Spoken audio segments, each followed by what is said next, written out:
सालों पहले फारस देश में अली बाबा और कासिम नाम के दो भाई रहते थे।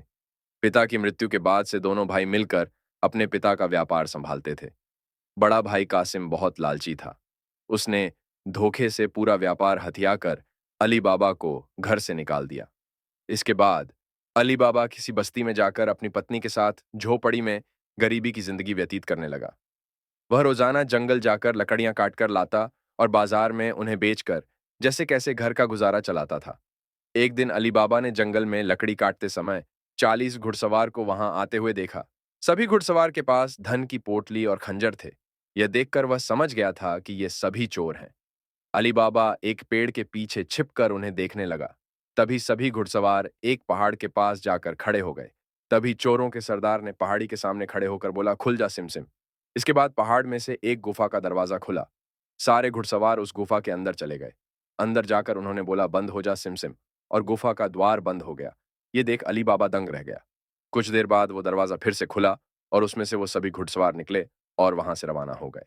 अली बाबा यह जानने को बेताब हो गया कि आखिर इस गुफा में क्या है और वो सब यहाँ क्या कर रहे थे। इसके बाद उसने गुफा में जाने का फैसला किया। वह उस पहाड़ के सामने गया और बार बार चोरों के सरदार के शब्द बोलने लगा, खुल जा सिम सिम, खुल जा सिम सिम। गुफा का दरवाजा खुल गया। अली बाबा गुफा के अंदर गया और उसने देखा कि वहां सोने की गिन्नियां, अशर्फियां, गहने आदि रखे थे। चारों तरफ खजाना ही खजाना था। यह सब देखकर उसकी खुशी का ठिकाना नहीं था। उसे मालूम हो गया था कि वो चोर सारा चोरी का सामान यहां आकर छुपाते हैं। अली बाबा ने वहां से एक पोटली में सोने की अशर्फियां भरी और घर चला आया। घर जाकर अली बाबा ने इस पूरे किस्से के बारे में अपनी पत्नी को बताया। एक साथ इतनी सारी अशर्फियां देखकर उसकी पत्नी हैरान रह गई और अशर्फियों को गिनने बैठ गई। तभी अली बाबा ने बोला कि ये इतनी अशर्फियां हैं कि इन्हें गिनते गिनते रात हो जाएगी। मैं गड्ढा खोदकर इन्हें छुपा देता हूं, जिससे किसी को भी हम पर शक न हो। अली बाबा की पत्नी बोली, मैं इनकी गिनती नहीं कर सकती हूँ, लेकिन अंदाजे के लिए इन्हें तोल तो सकती हूँ। अली बाबी की पत्नी भागती हुई कासिम के घर गई और उसकी पत्नी से गेहूं को तोलने के लिए तराजू मांगने लगी। ये देखकर कासिम की पत्नी को उस पर शक हुआ। उसने सोचा कि इन गरीब लोगों के पास अचानक उनके पास इतना अनाज कैसे आया। वो अंदर गई और तराजू के नीचे गोंद लगाकर लाई और उसे दे दिया। रात को अली बाबा की बीवी ने सारी अशर्फियों को तोला और तड़के सुबह उनका तराजू लौटा आई। कासिम की पत्नी ने तराजू को उल्टा करके देखा तो उस पर सोने की एक अशर्फी चिपकी हुई थी। उसने ये बात अपने पति को बताई। कासिम और उसकी पत्नी ये जानकर जल भुन गए। को रात भर नींद नहीं आई। सुबह होते ही कासिम अली बाबा के घर गया और उससे धन का स्रोत पूछने लगा। यह सुनकर अली बाबा ने कहा, आपको कोई गलतफहमी हुई है। मैं तो एक मामूली लकड़हारा हूं, अशर्फियों को तोलने के लिए तराजू लेकर गई थी। ये देखो, ये अशर्फी तराजू पर चिपकी मिली है। सब सच बताओ, नहीं तो मैं सबको बता दूंगा कि तुमने चोरी की है। ये सुनकर अली बाबा ने सच सच सारी कहानी बता दी। कासिम के मन में लालच आ गया।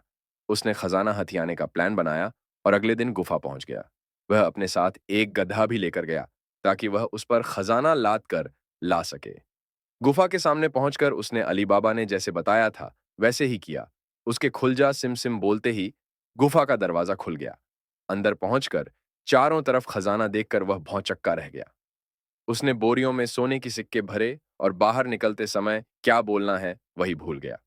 गुफा से बाहर निकलने के कासिम ने तमाम प्रयास किए, लेकिन कोई रास्ता ना निकला। वह गुफा के अंदर कैद हो जाता है। कुछ देर बाद जब चोरों का गिरोह वहां पहुंचा तो उन्होंने देखा कि बाहर एक गधा बंधा है। वे समझ जाते हैं कि यहां कोई आया है। चोर अंदर जाते हैं और कासिम को ढूंढकर मार देते हैं। इधर जब कासिम घर नहीं पहुंचता तो उसकी पत्नी परेशान हो जाती है और अली बाबा के घर जाकर बड़े भाई को ढूंढकर लाने के लिए बोलती है। अली बाबा ढूंढता हुआ गुफा के पास पहुंचा तो वहां उसने भाई के गधे को घास चरते हुए देखा। वह समझ जाता है कि कासिम अंदर गया था और चोरों ने उसे पकड़ लिया है। अली बाबा जब गुफा के अंदर गया तो उसे कासिम की लाश मिली।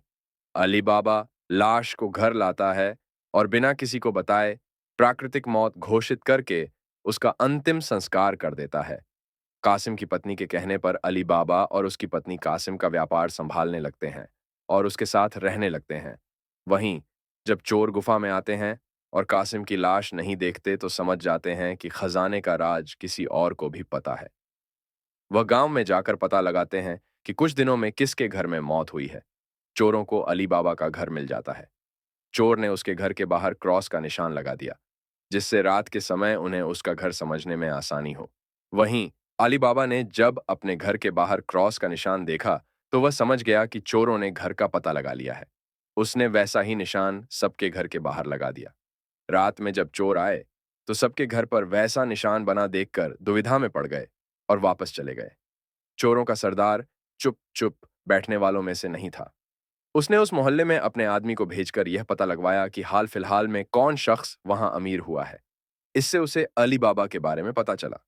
उसने उसका घर अच्छे से पहचाना और रात के समय में तेल व्यापारी बनकर उसके घर पहुंचा। वह अपने साथ तेल के 40 पीपों को लेकर गया, जिसमें 29 में चोर और एक पीपा में तेल था। उसने सोचा कि रात में जब सब सो जाएंगे, तो वो सब मिलकर अली बाबा को मार देंगे। उसने अली बाबा से दोस्ती की और रात को उसके घर पर ठहरने की इजाजत मांगी। अली बाबा ने उसको खाना खिलाया और रात को रुकने की इजाजत दे दी। अली बाबा की पत्नी को तेल के व्यापारी पर शक हुआ। उसने सारे पीपों को खटखटा कर देखा और वह समझ गई कि एक पीपा में तेल है और बाकी में आदमी है। उसने तभी एक तरकीब निकाली। उसने तेल वाले पीपे से तेल निकाला और गर्म कर बाकी पीपों में डाल दिया। सारे चोरों की मौत हो गई। रात में जब सरदार ने चोरों को निकलने का इशारा किया, तो एक भी चोर बाहर नहीं निकला। उसने पीपों को खोलकर देखा, तो सभी चोर मर चुके थे। ये देखकर वह इतना डर गया कि अपनी जान को बचाने के लिए वह तुरंत वहां से भाग गया। सुबह अली बाबा की पत्नी ने यह सारी बात अली बाबा को बताई, जिसे जानकर वह बहुत खुश हुआ। अब उन 40 चोरों के सारे खजाने का अकेला मालिक अली बाबा था। वह देश का सबसे अमीर शख्स बन गया था और खुशी खुशी अपनी बीवी बच्चों के साथ रहने